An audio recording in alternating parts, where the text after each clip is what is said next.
You are listening to Power Marketing with Kevin Lee. Kevin and his agency Did It have helped thousands of businesses win through superior marketing, as have his books, articles, speaking engagements, and the E-Marketing Association Power Marketing podcasts. Here's Kevin. Today I'm chatting with Darwin Lui, a former Did It alumnus. So I'd love to have him start by giving the backstory for X agency. The agency started after he left Did It. Hey y'all. Hey Kevin, thanks for having me on board on this amazing podcast. Yeah, I mean, I have a horrible memory, but if I recall, my times I Did It were great. Did It was a great agency. They gave me the freedom to learn what I needed to learn and to do what I needed to do, right? I think, and again, they also had amazing opportunities. So I think every single year I was promoted. Every single year I was given the opportunity for bigger clients. So why did I leave and why did I start X agency? Really, I think, I've always had an entrepreneurial spirit. As much as I loved working at Did It and as much as I loved the agency, there was just this nagging feeling that like I had to do my own thing, So even when I was leaving, my mom told me how stupid I was, that the company was paying you well, you're getting great bonuses. Why would you leave and do this? And I just had to. That all comes down to it. I had to start my own company and I had to keep going, and that's where we're at. I had to go do my own agency. So Great. So did you have a specific value proposition that you wanted to sort of go out there and focus on one thing initially, and then you branched into sort of more full service digital, or did you always think you wanted to be full service digital? So we've always wanted. Well, I always wanted to be full digital for X agency, right? And when I left, it was really I needed to figure out how I can separate myself from, say, all the other Me Too agencies out there. Because I mean, I don't even know the number. There's probably thousands, if not tens of thousands of agencies out there. So it was like, how do I make myself different, or at least how do I make myself look different compared to all of the other agencies? And a couple of the value propositions were e-commerce focused, right? So in my mind, it was like, brain surgeons get paid way more than general doctors. So for me, I was like, all right, how to make myself look better? Well, we're only focused on e-com. We're going to focus on, the best practices for e-com instead of being just a general practice. Another thing really was, while I was at Did It, one small thing that I sort of picked up on was there were pockets of knowledge. So, say if I was great, the next person next to me might not be great. So if I left, I took all of my knowledge and I sort of left with everything that was great about the company, right? So at least over here, we try to systemize the process. And if all we did was e-com, and 90% of our clients are e-com, we're able to systemize that practice and run tests across multiple clients where every single client we're doing the same exact thing. Because technically speaking,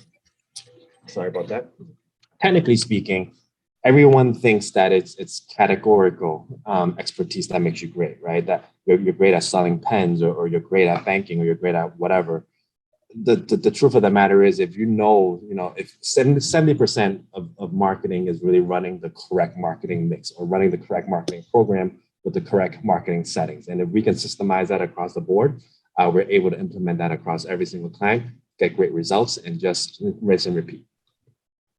Great. One thing that's changed is since you started your venture is Shopify went from a little niche player to like a huge platform play.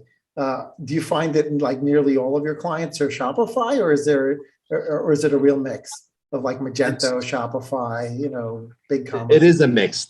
I would say there's probably four big platforms that we work with, right? And it's WooCommerce, which is run on WordPress. And then there's Shopify, there's BigCommerce, and then there's Magento.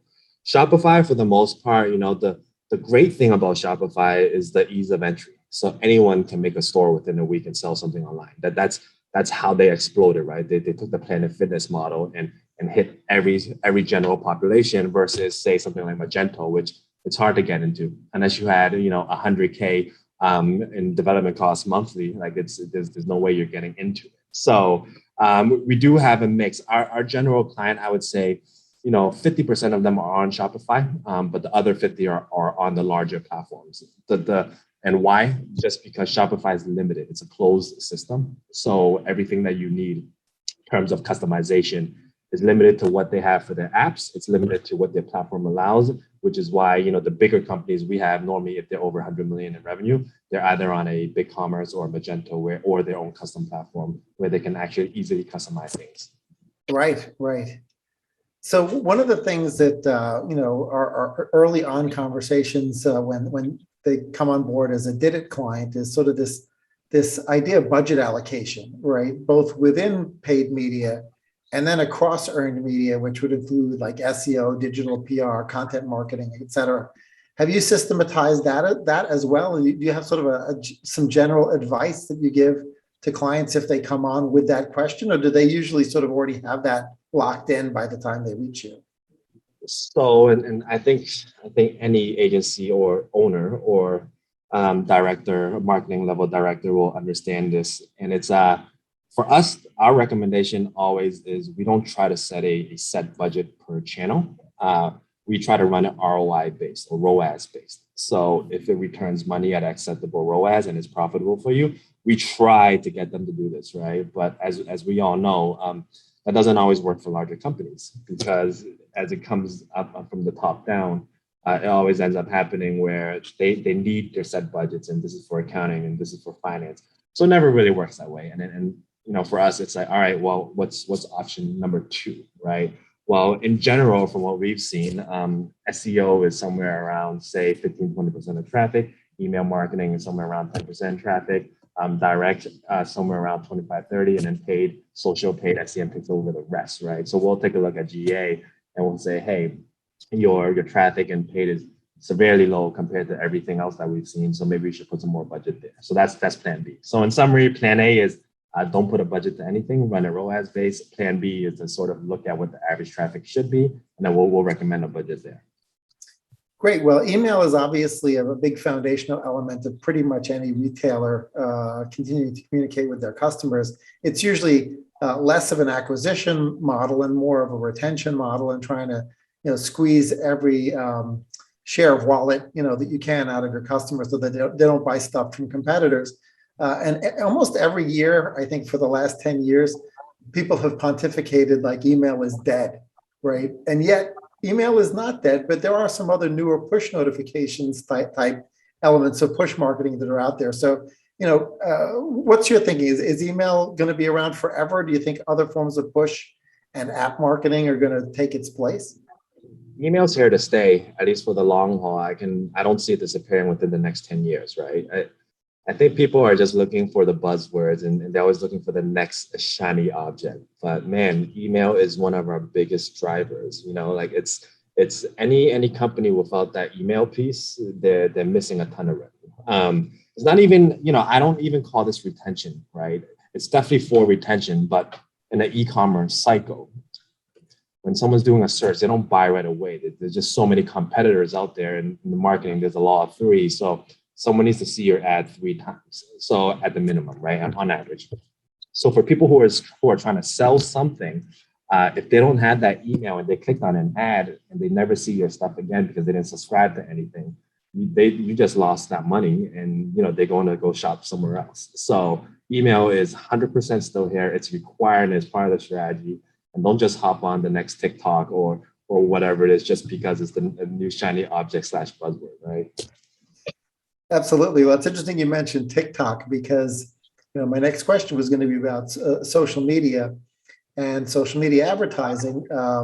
Certain social media platforms, it's a lot easier to tie back ROAS due to last click attribution in particular, because those platforms are really all about the call to action to link out. And other social media platforms, people tend to stay on them super sticky. And I think TikTok is one of those, right? TikTok, the average person on TikTok, no matter how strong the call to action is, they're probably just going to go watch the next TikTok. They're not going to engage at that instant in time, which makes it a little more complicated to try to figure out exactly how much a TikTok campaign is actually delivering from a direct response basis. So when you're talking about the media mix and optimizing the media mix and talking about, okay, two out of those three touch points are going to be harder to measure. And one of them might be a TikTok or an Instagram or whatever.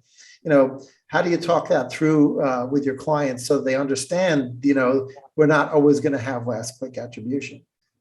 Yeah, and as we all know, the iOS 14 updates have made that conversation way more front and center, right? And it's hard. I mean, do I have an answer for you? No, because that's the issue that we're running into right now. Our direct marketing facing client manager understands that they run marketing, so they understand that. Say, hey, something like TikTok or say Facebook, right? They might be making money, but we can't see it, and that we should still be putting money into it. But anyone higher up, anyone past marketing, that do not understand that. So when they see that Facebook isn't making money or TikTok isn't making money, they'll pull budget away. They'll put it somewhere else. That's an issue we're having right now, and it's not something I've been answered for. But yeah, we've been trying to get them to do it. We've been trying to find better tracking system. We've been trying to figure out some other way to attribute this, or say, hey, you know what? Let's just check on, let's say, overall direct revenue boost, or look at earned media, things like that. But it's still an ongoing issue that we're having right now. Yeah, I think the irony there is that sometimes when budgets get pulled for these people who are myopically looking exclusively at last click, and then they put them somewhere else, they put the budget somewhere else that is even more difficult to track as opposed to easier, right? So they go out and buy TV ads, like a Super Bowl spot. Seriously, like you think that's more trackable than your Instagram? And that's a great point you bring up, because I think people forget that we went from the billboard and the TV age where nothing was tracked, and now they're complaining that not everything is fully tracked, right? So it's that's a great point that you bring up. Yeah. So obviously consumers changed their day-to-day a lot during the pandemic, which means that they're in different places engaging with different forms of media. How did it change your clients' media plans and marketing plans? Typically, was there sort of something consistent that changed, or was it really pretty custom based on the category? I'd say for the most part, it almost is. Some things are consistent, some things are pretty custom, right?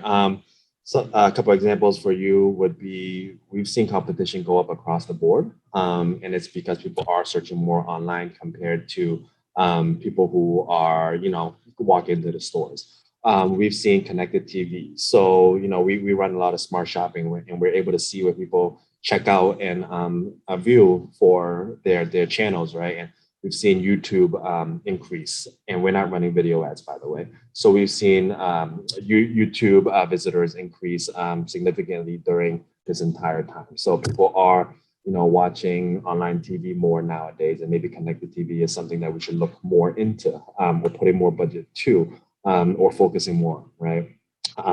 Some other things would be, a lot of our clients are offering better free shipping and free returns and pickup curbside, things like that. So those are all pretty standard across the board. What's custom would be, I'd say, the category.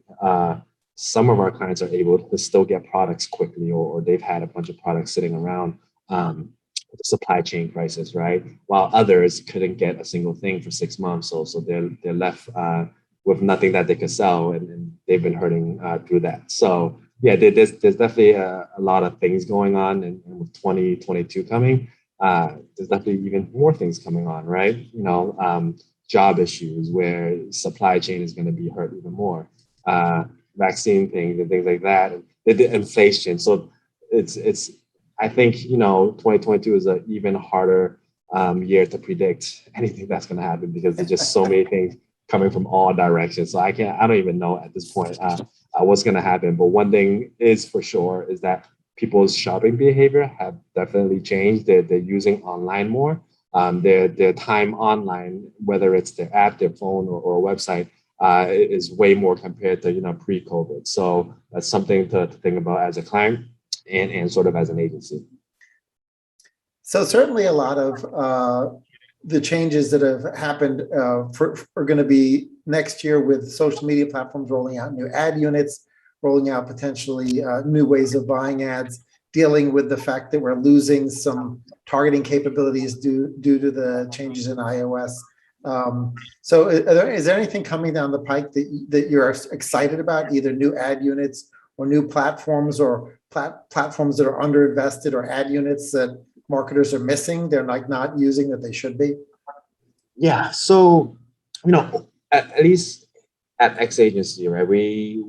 And I try to push this across the board, which is performance performance branding. So for us, I'm actually glad that there's all these little shiny objects coming about, because when that happens, people are shifting their budgets away from our primary channels.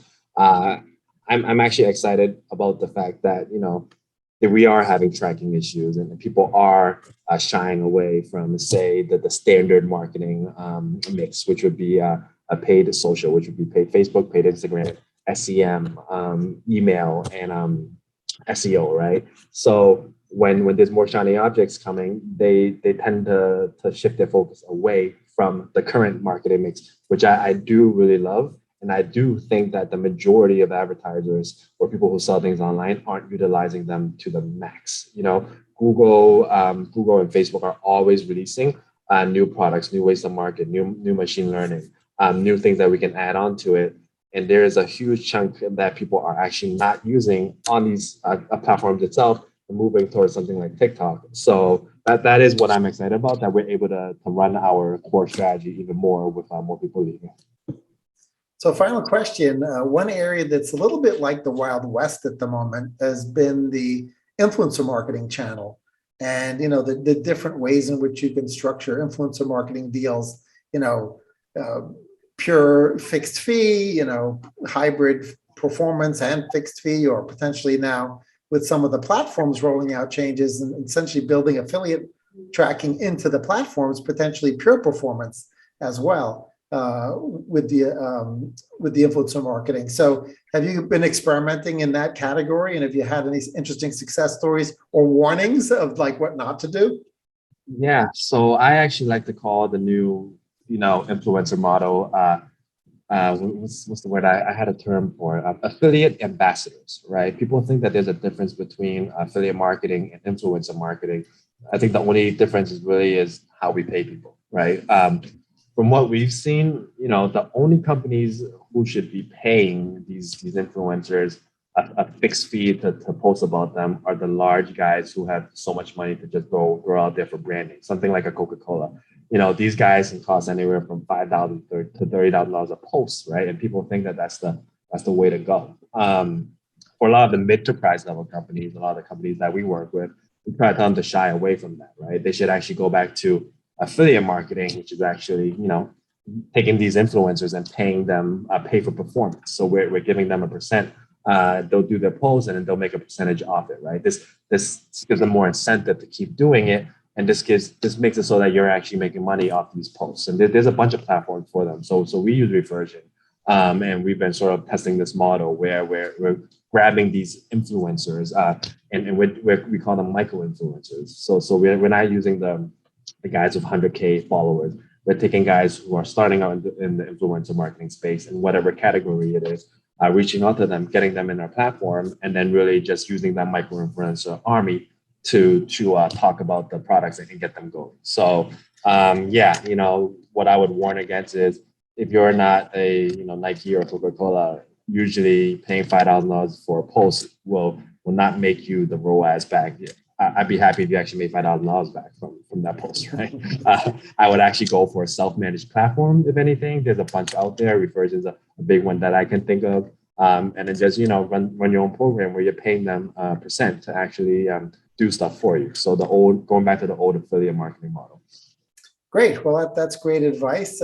Thanks so much for joining me and catching up. It's great to see your continued adventure, and I'm really pleased to see where you've taken it. No, thank you for having me on board, Kevin. This has been amazing. You've been amazing. So yeah, anytime. Thank you. Kevin Lee's Power Marketing is available on all your favorite podcast networks. Kevin loves helping businesses excel at marketing. Having marketing challenges? Just like Santa in the Miracle on 34th Street, if Kevin can't help you, he'll know someone who can. Find him on LinkedIn, subscribe, or follow.